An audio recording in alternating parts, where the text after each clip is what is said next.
Bonjour, donc voici le devoir sur les démonstratifs dans le texte page 218 à 220 de l'usage du monde de Nicolas Bouvier. Comme Kyoto, comme Athènes, Téhéran est une ville lettrée. On sait bien qu'à Paris, personne ne parle persan.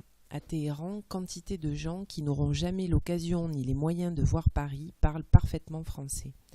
Et ce n'est pas le résultat d'une influence politique, ni comme l'anglais en Inde d'une occupation coloniale, c'est celui de la culture iranienne, curieuse de tout ce qui est autre. Et quand les Persans se mettent à lire, ce n'est pas Gype ni Paul Bourget. Un matin, avenue Lalezard, en passant devant la porte ouverte d'une parfumerie, j'entendis une voix sourde, voilée, comme celle d'un dormeur qui rêve tout haut. « Tu t'en vas sans moi, ma vie, tu roules, et moi, j'attends encore de faire un pas, tu portes ailleurs la bataille. » J'entrai sur la pointe des pieds. Affaissé contre un bureau cylindre dans la lumière dorée des flacons de Chanel, un gros homme parfaitement immobile, une revue ouverte devant lui, lisait à haute voix ce poème. Se le répétait, plutôt comme pour s'aider à accepter des choses qu'il ne savait que trop. Une expression extraordinaire d'acquiescement et de bonheur était répandue sur son large visage mongol, perlé de sueur. Il était seul dans la boutique et trop absorbé pour s'aviser de ma présence. Je me gardais bien de l'interrompre. Jamais la poésie n'est mieux dite que de cette façon-là. Quand il eut terminé et qu'il m'eut aperçu à 2 pas de lui, il n'en marqua aucune surprise et ne me demanda pas davantage si je désirais quelque chose. Il me tendit simplement la main et se présenta. Des yeux noirs, liquides, une petite moustache de morse, une élégance un peu molle, Sorabe. Comme un miroir, un visage intelligent à l'âge de ce qu'il reflète. À 25 ans, Sorabe en paraissait tantôt 16, tantôt 40. Plutôt 40, et le ton de qui en a déjà fini avec les surprises de l'existence. C'est qu'il n'avait pas toujours récité Michaud dans une parfumerie.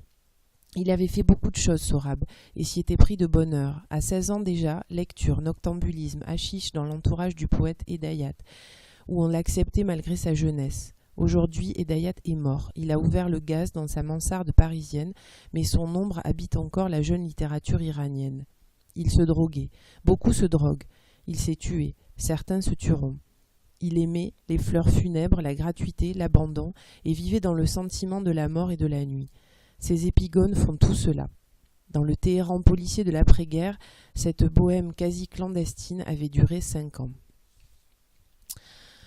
Donc le terme démonstratif concerne 2 catégories grammaticales distinctes, les pronoms et les déterminants, qui ont des points communs dans leurs emplois sémantiques. En effet, tous deux peuvent avoir un emploi déictique, en désignant un référent présent dans la situation de discours, ou un emploi non déictique, en identifiant de façon anaphorique ou cataphorique un référent déjà évoqué ou qui va être évoqué. Nous commencerons par traiter des déterminants démonstratifs dans cet extrait. Les déterminants démonstratifs appartiennent à la catégorie des déterminants définis et spécifiques qui rendent compte du nombre et de l'identité des êtres auxquels ils réfèrent. Ils portent le marquage du genre au singulier, comme dans ce poème et cette bohème, distinction qui est non perceptible à l'oral pour le masculin devant une voyelle ou un H aspiré, cet homme, cette femme. Il y a neutralisation du genre au pluriel avec une seule forme, c'est.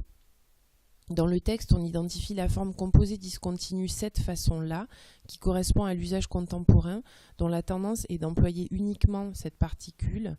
Cette façon-ci serait pourtant plus appropriée dans l'idée de proximité par rapport à la description que vient de faire le narrateur de celui qui récite, mais l'adverbe là peut avoir aussi été utilisé à des fins expressives, avec une valeur méliorative accentuée par la forme passive et négative de la phrase « Jamais la poésie n'est mieux dite » qui lui confère son caractère remarquable. Du point de vue sémantique, le démonstratif est reconnu comme déterminant un groupe nominal dont le référent est présent dans le contexte. Pour les 3 cas, ce poème, cette bohème, cette façon-là, on peut identifier une utilisation coréférentielle anaphorique toujours en reprise indirecte. Dans cette façon-là, le nom général façon associé au démonstratif est une reprise résomptive qui reprend les propositions précédentes dans lesquelles le narrateur décrivait justement la façon de réciter de Sorabe. C'est la même utilisation dans le groupe nominal cette bohème qui résume ainsi les activités énumérées dans les phrases qui précèdent. Mais on peut peut-être percevoir une caractérisation évaluative méliorative par l'emploi du démonstratif qui s'oppose au complément circonstanciel de lieu dans le Téhéran policier de l'après-guerre avec l'emploi de l'article défini. Pour le groupe nominal ce poème, le démonstratif semble renvoyer à un double référent dans un emploi déictique, référence à la citation précise du poème récité et retranscrit dans l'extrait, mais aussi référence à la note de l'auteur qui précise de quel poème il s'agit, Henri Michaud, La nuit remue. L'emploi du démonstratif, tout en désignant ce double référent présent dans le texte, suggère aussi l'idée qu'il n'y avait pas qu'un seul poème dans l'environnement du narrateur. Ne pourrait-on pas y voir une fonction contrastive, mettant en valeur la large diffusion de poèmes en Iran, dont celui évoqué dans l'épisode se détache et qui avait déjà été suggéré par l'ouverture à valeur générale « Téhéran est une ville lettrée, quantité de gens parlent parfaitement français ». Les pronoms démonstratifs, eux, ont le fonctionnement syntaxique du groupe nominal. On distingue les formes simples, celui, celle, ce et celle, et les formes renforcées construites par ajout des particules adverbiales si et là. Les formes variables en genre et en nombre, celui, celle et ce, celle, s'opposent aux formes neutres, ce, ça, ceci, cela, qui ne se rencontrent qu'au singulier. Dans l'extrait, on relève deux formes de pronoms démonstratifs simples, le masculin singulier celui qui reprend l'antécédent le résultat et le féminin singulier cela qui reprend l'antécédent la voix. Ces deux formes sont des symboles incomplets qui sont donc nécessairement déterminés par un modifieur. Ici, il s'agit dans les deux cas d'un complément prépositionnel, de la culture iranienne pour celui et d'un dormeur pour celle.